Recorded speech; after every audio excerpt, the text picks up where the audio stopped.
could be actual curse words or it could be the comic book. We're not really sure yet. Yeah, curses. Foiled again, right?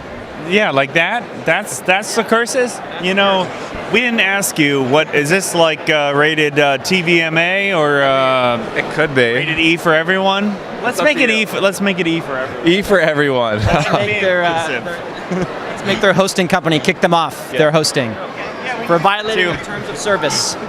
We're about to go crazy, everyone. Apparently, How much is last one, Ryan? We made a sale. it's $20.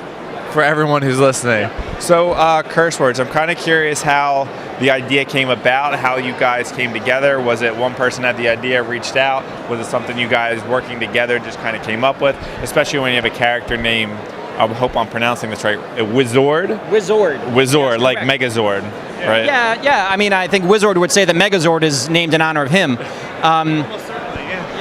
That's how it goes. He's that kind of dude. The genesis of curse words is really that Ryan and I are very good friends, and we enjoy each other's sense of humor very much. Like, our sense of humor, if it was a Venn diagram, it would overlap almost completely, and then there's this little sliver where there's things I do that are not the things he does, and vice versa. And so we're like, that could be the genesis of a really cool working relationship, because we'll enjoy a lot of the same things, but we'll also bring things like new stuff to it. And we're like, what would be the story or the kind of story that would allow us to do literally whatever we think of? And we thought a story about magic would give us that opportunity. So Curse Words is a story about, basically it's sort of a family of evil wizards who doesn't really know they're a family, who pop up in New York City and start causing havoc. They'll kind of hate each other, they're all fighting each other all the time, while everyone in the city is just kind of like, whoa, there are wizards now? And it's very sort of darkly funny, has lots of great emotion to it, has incredible art from Ryan. I would say the tone is sort of like Rick and Morty or Archer, but with evil wizards instead of scientists or spies. I think I remember the initial concept was Charles and I wanted to do something together that visually could do anything that like imaginable, right? So then we settled on, let's do something with magic, because with magic you can do anything, and in comics, you know, as they say, you have an unlimited special effects budget. So then Charles had the idea, I want to do a story about a wizard that's a dick, right? And that's what we started with. And so then I started sketching.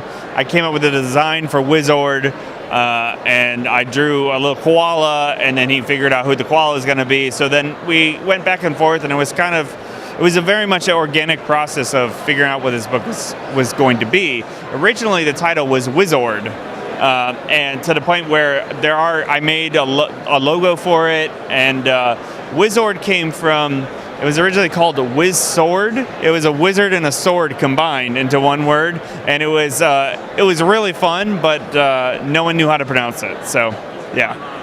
Well, because you guys are such, good friends, strong working relationship, kind of on the same page as far as humor, how was the collaboration? Did it kind of, was it face-to-face since you are friends? Was it more email correspondence? How did the collaboration work, and how much of a guideline was it more of, less from top down and more like side-by-side creation? Right. I would say it's face-to-face as often as we can.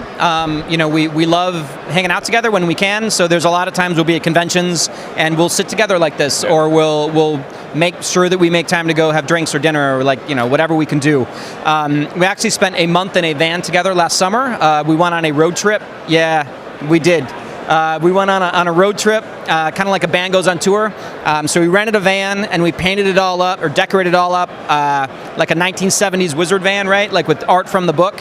And we drove all around the country, stopping at different comic book shops. And so when you spend a month in a van with a man with no plan, you begin to understand.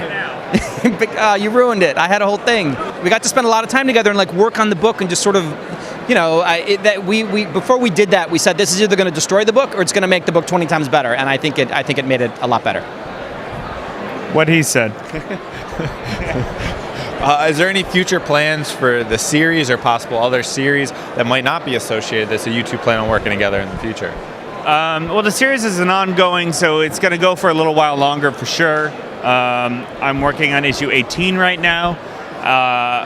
But we have some other plans for other stuff down the line. We always make the joke that we would do a spin-off series called Curse Sword, where we just take the the S from the end of the logo of words and just put it on the beginning of words, so it'd just be called Curse Sword. But it probably is never going to happen. In fact, I guarantee that will never happen. Outside of this, do you guys have any personal projects you're working on right now that you're really looking forward to or really want to talk about? Yeah, I've got a few things that I've been writing. I have a new volume of God Hates Astronauts that I just did a Kickstarter for. It's this thing here.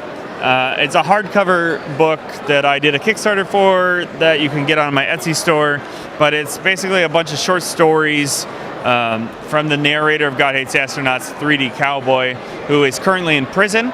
So his really crappy son, 3D Millennial, has to come into prison and learn the family art of storytelling. So, why did 3D Cowboy end up in prison, Ryan? 3D Cowboy winds up in prison because he gets super drunk while narrating and loses his narration job, and he loses that job to Charles Soule. And so in issue 7 of God Hates Astronauts, Charles appears as a picture and narrates the entire issue. And then in the next issue, Charles is gone, and no one knows where he is, and it turns out 3D Cowboy murdered him horribly. And so I killed that man in my comic, and then this is about his murderer in prison.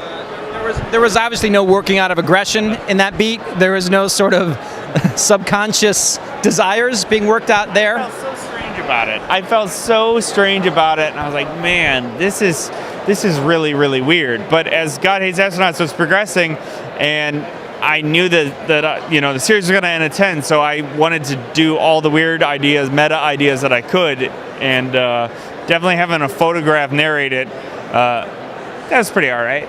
The real question is, when do you get your revenge? When do I get my revenge? Well, Ryan Browne has been in Curse Words a bunch, and the nice thing is that when I say something needs to happen to Ryan Browne has to draw that thing. So I think I've been getting my revenge. A plane that explodes in issue 5 of Curse Words. We have been on a plane in the background, and then the plane blows up, so R.I.P. True. But I think it's mostly like, I know the things Ryan hates to draw, so I put those in. I know that Ryan loves baseball very much. Very much. He's an expert, he's an aficionado, to use the fancy word for it. I am not really. I've heard of it, I've heard about it, but I don't know the details. So I put a lot of baseball in the book, but it's Charles Baseball, which has the wrong rules. Hi, I'm Charles Baseball. Nice to meet you. It has the wrong rules. It has a lot of mistakes. It has like coin flips, and I put stadiums in the wrong cities, all kinds of stuff. And then Ryan is like, but that's not how it would be in baseball. I'm like, well, that's how it is in the book. And so that's it. So, we're good friends. If you guys had to tackle one property together, what would it be? That isn't Curse Words? That isn't Curse Words. Like a licensed property? Oh, I think for sure it'd be Weekend at Bernie's. And that was Ryan's idea, but I've been thinking about it ever since. I'm going to look into how much it would cost to license Weekend at Bernie's for Weekend at Bernie's 3, the original graphic novel.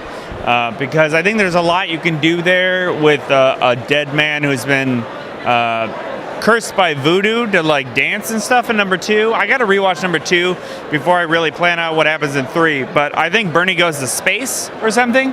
It's going to be good. Weekend at Bernie's 3, the original graphic novel. Catch it in 2019.